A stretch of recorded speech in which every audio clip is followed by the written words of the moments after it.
Magandang araw sa inyong lahat at welcome sa aking channel. Ilang celebrity ang dumating upang saksiyan ang concert ni Sharon Cuneta at Gabby Concepcion. Karamihan sa mga dumalo ay bahagi ng Kapamilya Primetime Series na FPJs ang probinsyano.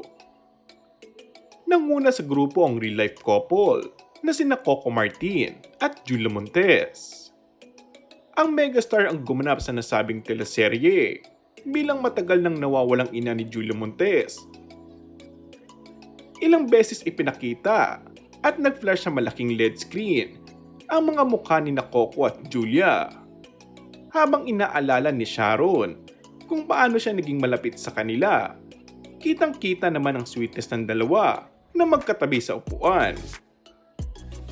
Sa Instagram post ni Sharon, ipinakita nito ang kanyang pasasalamat sa kanyang mga kaibigan sa showbiz na naglaan ng oras para dumalo sa kanilang Dear Heart concert na ginanap noong October 27 sa Mall of Asia Arena.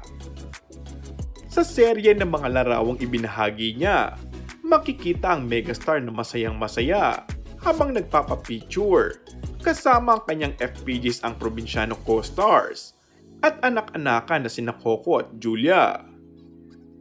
Aniya, salamat sa aking FPJs ang probinsyano family sa inyong pagmamahal at suporta. Pamilya magpakailanman, I love you so much. Masaya akong makita ang probinsyano family, lalo na ang mga anak ko. Samantala, hindi tulad noong mga nakaraang taon, ay mas naging open ang aktres na si Julia Montes na sagutin ang mga tanong tungkol sa relasyon nila ng aktor na si Coco Martin.